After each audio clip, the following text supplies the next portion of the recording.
Bonjour, bonsoir, habitants du vaste monde. Aujourd'hui, je vous tourne une nouvelle vidéo. Une vidéo qui sera portée sur mes lectures que j'ai fait pour le challenge cocooning automnal. Je vais vous parler de 7 livres et on va commencer tout de suite. Alors, parmi tous les livres que je vais vous présenter dans cette vidéo, je commence donc par 2 mangas. Le premier, c'est celui que j'avais choisi pour l'item de la famille. Pour cet item, j'avais choisi The Quintessential Quintuplet, le tome 1. Si vous vous rappelez, ou pas, on ne sait pas, il s'agissait donc d'une série sur un lycéen en fait, assez doué à l'école on va dire, mais qui est totalement sans le sou. Et il est tellement sans le sou qu'il va accepter donc de travailler pour une famille assez aisée, on va dire, assez riche, pour être un professeur particulier. Voilà, pour l'enfant de cette famille. Sauf que, manque de bol, il se rend compte que, en fait, ce n'est pas un enfant, ou plutôt une étudiante, qu'il va devoir coacher, mais 5. 5 jumelles, donc on va dire 5 jumelles, c'est des quintuplés, donc 5 jumelles, qui donc sont des cancres à l'école et qui ont besoin d'un prof particulier. Mais évidemment, en plus d'être des cancres, elles sont aussi des pestes. La plupart d'entre elles, vraiment beaucoup, sont des pestes. Absolument de haut niveau dans la pestitude, on va dire. Et même si, j'avoue, l'idée de cette série m'a beaucoup plu, il a fallu que j'aille voir l'animé parce que bon, j'avais pas forcément la possibilité d'aller acheter le tome 2 tout de suite, vu que j'ai d'autres livres à lire, voilà. Je me suis dit, bah allez, allons voir l'animé puisqu'il y en a un, alors voilà. Donc, si j'ajoute l'animé, c'est vrai que c'est une très bonne série et que je peux vous le conseiller. Mais seulement le tome 1, c'est vrai que c'est assez léger par rapport à l'attachement qu'on peut déjà avoir pour les persos. Bon, encore le personnage principal masculin, ça va, on s'attache assez vite à lui, mais c'est vrai que les 5 filles, au début, à part le fait que ce soit des pestes, voilà quoi, il n'y a rien de plus. Mais sinon, oui, c'est une très bonne série, on va dire, donc je peux vous le conseiller. Ensuite, le deuxième manga que je vais vous présenter, je l'avais sélectionné pour la catégorie lecture commune que j'avais décidé de faire avec mon chéri. Pour cette raison, j'avais donc décidé de prendre le tome 15 de Tokyo Revenger qui vient juste de sortir au moment où je tourne cette vidéo et qui est franchement bien, dans le sens où la fin nous met très mal. La fin de ce tome 15 nous met vraiment très mal. Donc si vous connaissez pas Tokyo Revenger, c'est un manga qui marche beaucoup en ce moment. Ça commence avec un jeune homme qui va se faire tuer, quoi. Voilà, il va se faire écraser par un train, là, comme ça, tout de suite devant nous, et en fait, non, il remonte dans le temps. Voilà, il remonte dans le temps, 12 ans dans le passé, et il va essayer donc de comprendre comment il a failli mourir, pourquoi, et comment il se retrouve dans le passé. Et au final, ça part en guerre de gangs, ça a déjà été vu dans le passé il y a très longtemps, mais c'est vrai que dernièrement, on n'a pas eu de manga comme ça sur des guerres de gangs, et c'est vrai que au final, ça marche bien, ça marche même très très bien, tellement que c'est en rupture de stock. À part le tome 1, tome 14, tome 15, on les trouve plus. Voilà. Donc, à part aller en bibliothèque ou peut-être dans votre librairie spécialisée manga, je doute que vous trouviez actuellement la suite du tome 1 et avant le tome 14. Voilà. Mais c'est une super série et vraiment ce tome-là, il nous met mal. Mais tellement mal. Bon, déjà, il y a de nouveaux persos. Évidemment, le méchant est toujours méchant, voilà. Mais la fin de ça, non mais c'est affreux, vraiment affreux. Au sol, genre, ils nous mettent au sol, vraiment. Je ne vais pas vous spoiler, hein, évidemment, mais si vous connaissez un minimum Tokyo Revenger, vous savez que dans chaque tome, il y a un problème. Et ben là, il y en a plusieurs des problèmes. Donc autant vous dire que c'est pas, vraiment pas génial. Quand on finit ça, on est mal, très très mal. Donc je peux vous conseiller aussi cette série. Vraiment, vraiment très bonne série. Ensuite, on va continuer cette vidéo avec 2 livres illustrés. Ou plutôt un livre illustré, une BD. Je vous les présente tout de suite. Du coup, le premier livre illustré que je vous présente est en fait une BD. Il s'agit de la BD de Phobos. Phobos qui est à la base une série de livres, de romans écrits par Victor Dixel. Je découvre Phobos avec cette BD. Je connaissais pas vraiment l'histoire à la base. J'avais seulement entendu parler mes amis de cette série. Et c'est vrai que quand j'ai vu cette BD qui est franchement belle, je me suis dit bah allez, lançons-nous, hein, voilà. Et au final j'ai bien fait. J'ai bien fait parce que c'est vraiment une très bonne BD.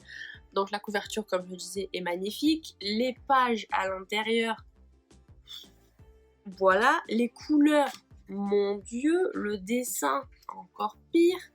C'est vraiment beau. Et en plus, je trouve que c'est vraiment fourni, dans le sens où, voilà, par exemple, c'est la première page. Enfin, la deuxième page, on va dire. Voilà. Il y en a une avant, mais voilà. Question couleur, c'est vraiment très bien. Et j'adore le style de dessin, c'est vraiment beau. Et donc j'ai découvert Phobos avec cette BD. Et vraiment, j'ai beaucoup aimé cette idée-là, du fait que il y ait donc 6 filles et 6 garçons qui partent à la conquête de Mars, en fait, dans le but évidemment de coloniser cette planète. Voilà, c'est pour ça qu'ils sont 6 filles et 6 garçons. Une nationalité totalement diverses et variées, hein. Il y a tous les pays par contre, à peu près tous les pays, bon. Il y en a 12, hein. Mais il y a un peu toutes les ethnies et j'ai trouvé ça vraiment bien. Une autre chose qui est bien aussi avec cette série, c'est qu'il y a une organisation en fait derrière tout ce voyage dans l'espace. Il y a une organisation derrière ça et on sent qu'il y a un problème avec cette organisation. On sent qu'ils vont nous faire quelque chose de fourbe, vous voyez. Et je pense que c'est ça qui tient en haleine en fait, plus que le jeu télévisé qu'ils organisent autour de ce voyage en fait. Je pense que c'est vraiment ça qui nous tient en haleine et qui va nous faire acheter la suite, vous voyez. Parce qu'au final, là, dans ce premier tome, en BD, on a que à peu près un tiers du premier roman. Donc, moi j'ai beaucoup aimé. Je peux vous la conseiller déjà si vous avez aimé Phobos, allez-y, pas de problème. J'ai une amie qui connaissait Phobos et qui l'a lu, elle m'a dit que ça lui avait plu, donc pas de problème là-dessus. Si vous connaissez pas non plus comme moi, vous pouvez aussi y aller si ça vous intrigue. Et même si ça vous intéresse pas de base, ben vous pouvez aussi y aller en fait. Voilà, donc sans problème. Ensuite, pour le deuxième livre illustré que je souhaite vous présenter aujourd'hui, évidemment, notre bon vieux Harry Potter. Harry Potter, le tome 1 en version illustrée par Jim Kay, ou Jim Kay, je sais pas comment ça se dit. Ça fait des années que je voulais le lire. Depuis qu'il est sorti, en fait, je l'avais vu, j'ai dit oh mon dieu, il me le faut trop et tout. Et là, j'ai osé l'acheter parce que il coûte pas 2 € quoi, voilà. Donc je me le suis laissé aller cet été pour mon anniversaire, tout ça. Je me suis dit allez, on va l'acheter enfin. Et ben j'ai vraiment bien fait. Parce que déjà il est magnifique, hein, voilà. Un gros plus pour la couverture. Et en plus la couverture, au final c'est pareil, hein, tout le roman, dans tout le... pas le roman, mais dans tout le livre en fait. L'objet livre en lui-même est vraiment magnifique. Bon, déjà, il y a le petit marque-page ici en rouge, là, trop mignon. Si j'ouvre pour vous montrer une image... j'ai peut-être fait une double page. Je cherche. Ben voilà, par exemple, vous voyez celle-là, ben c'est, vous me direz, c'est quand Harry, il va acheter toutes ses affaires pour l'école. Mais franchement, je trouve ça vachement bon. Et puis même, toutes les pages, il y a souvent un petit dessin par-ci par-là. Et je trouve que c'est un dessin dont le trait est très, pas enfantin, mais qui laisse place à l'imagination. Genre on arrive vraiment à s'imaginer Harry qui se promène dans les rues.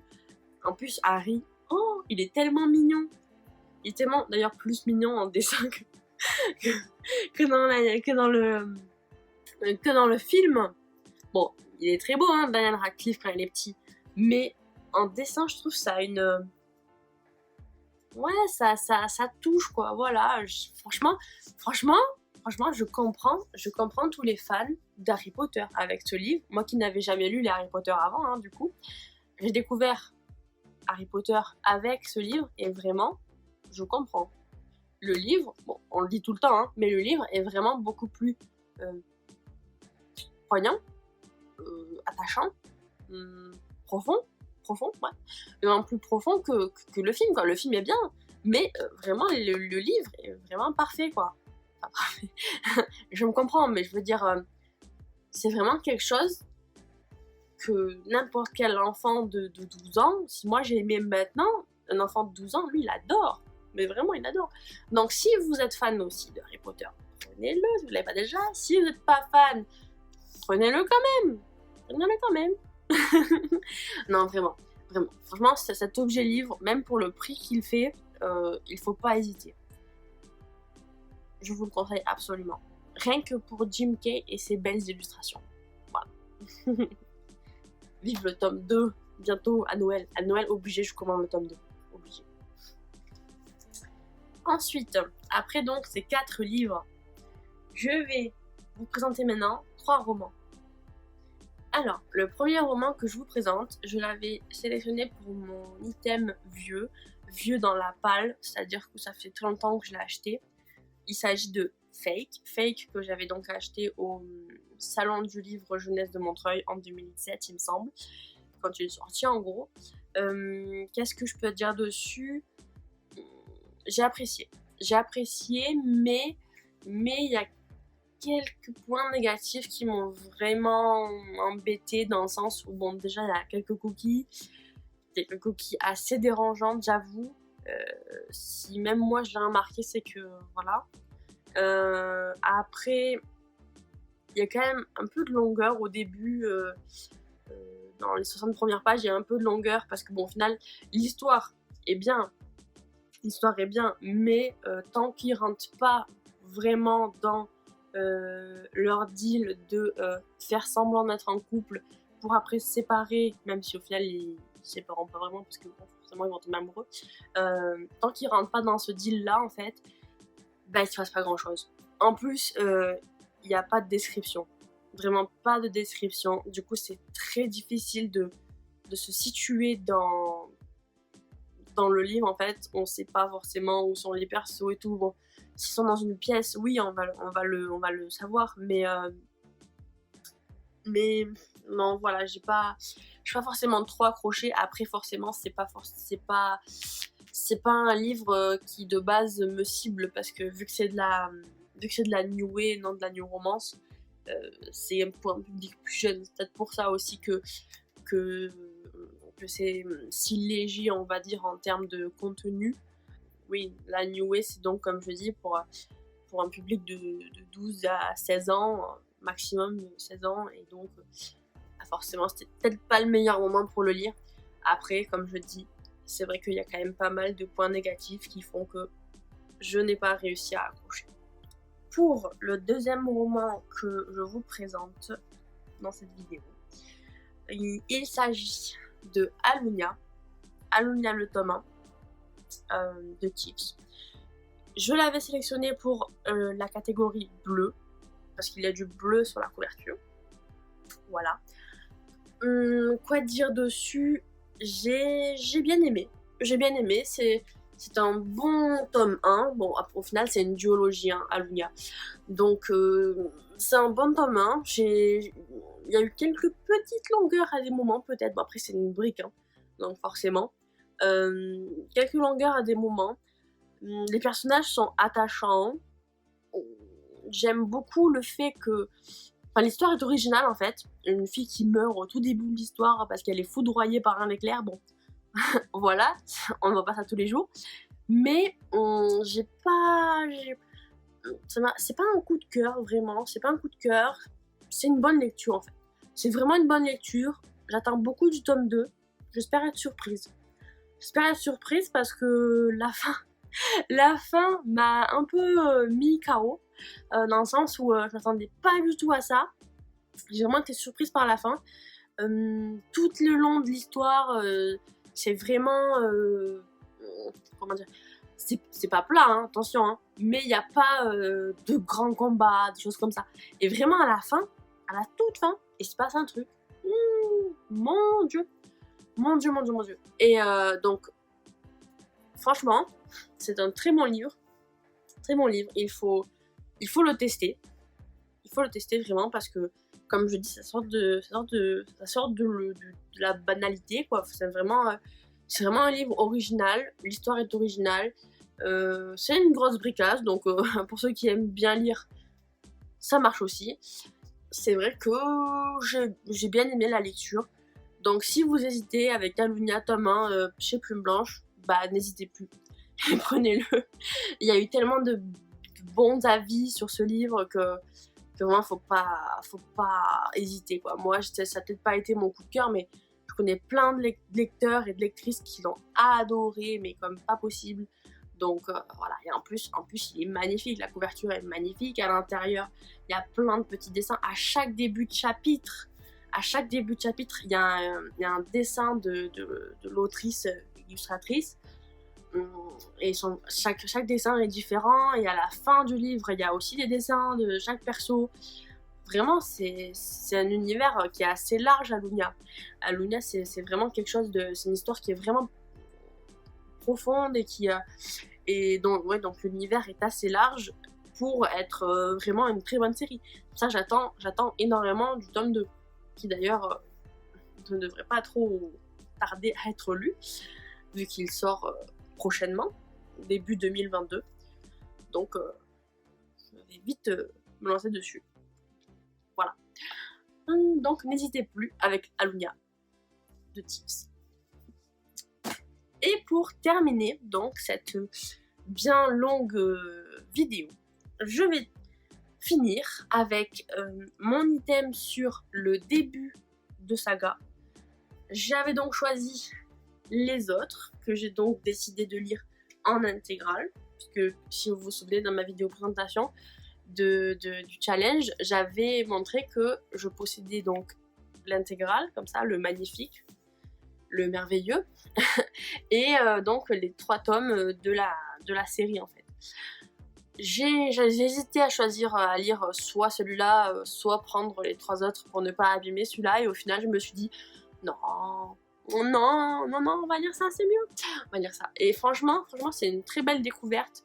Bon, l'histoire, enfin l'univers est pas forcément original dans le sens où bah, y a des vampires, il y a toutes sortes de créatures assez mortelles pour l'homme, on va dire. Mais ce qui m'a attiré à la base dans cet univers, c'est que ça m'a un peu fait penser à l'univers de Shingeki no Kyojin, l'attaque des titans, dans le sens où l'humain est parqué dans des murs, en fait. On appelle ça des villes, hein, qui ont des noms particuliers, par exemple Sigma, Oméga, je crois, des choses comme ça. Et donc, autour de ces villes, entourées de murs, il y a ce qu'on appelle les autres. Voilà. Et les autres, c'est toutes sortes de créatures, comme je vous disais, qui sont très dangereuses pour les êtres humains et qui veulent les bouffer. Voilà. Donc nous, on suit ce personnage ici, qui est magnifique, donc qui est orphelin, enfin qui n'a plus ses parents, qui vit chez sa tante, qui s'appelle Soen, et je mets là un trigger warning, enfin plusieurs même, dans le sens où il y a quand même beaucoup de sang dans ce livre, et il y a des sévices, on va dire, des sévices faits sur les enfants, enfin, sur les enfants, les jeunes ados. Enfin, c'est vrai que la tante là, elle est pas très gentille, hein, vraiment pas gentille, elle est même assez violente et tout, et puis bon, des fois, c'est un peu malsain, genre, des fois même beaucoup malsain, on sent pas bien, hein, des fois, il y a des scènes assez fortes dans ce livre. Après, à côté de ça, c'est ce qui fait la beauté de ce livre, parce qu'au final, s'il n'y avait pas ces scènes-là, bah, ce serait une histoire pas forcément ouf, mais là, forcément, ça donne du poids à l'histoire, ça donne du poids au personnage. On découvre de plus en plus ce jeune Soen là qui nous ravit le cœur avec son courage, en même temps tout ce qui lui arrive et qui n'est pas de sa faute et qui lui subit en fait. On dirait il est là pour subir, le pauvre.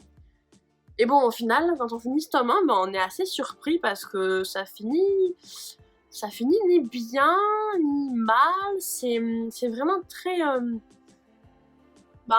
lisez le tome 2 quoi, voilà. En gros, à la fin, l'autrice, elle nous dit voilà, tenez ma fin, lisez le tome 2.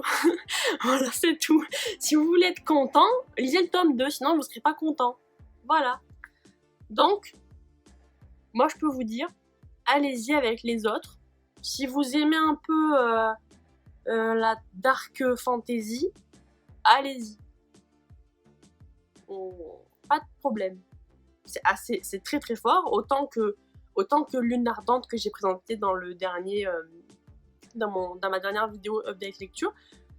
Mais ça vaut le coup, franchement. Et puis en plus, la lecture est très facile parce que l'autrice a une plume assez fluide, assez légère, et ça permet vraiment de rentrer facilement dans l'histoire, d'apprécier vraiment les personnages et de kiffer quoi. Voilà, on le kiffe le Soen là.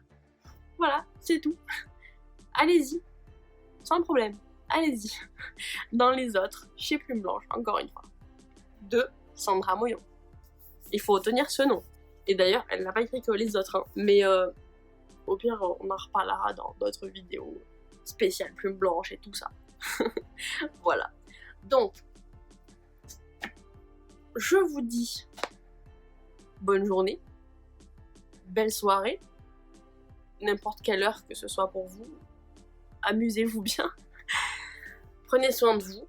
N'hésitez pas à liker la vidéo si elle vous a plu. À vous abonner à la chaîne si vous voulez voir d'autres vidéos. Et si vous voulez voir ma tête. Parce que des fois même moi je vois ma tête. Non, mais ouais, n'hésitez pas à liker, à commenter si vous avez lu un de ces livres ou pas, ou si vous avez été traumatisé par la fin de Tokyo Revenger tome 15, ou voilà, ou si vous avez adoré les autres, vous avez tout lu et vous voulez me spoiler. Non, s'il vous plaît, ne faites pas ça. Mais voilà, je vous souhaite tout le bonheur du monde, comme on dit. Et à la prochaine dans une nouvelle vidéo.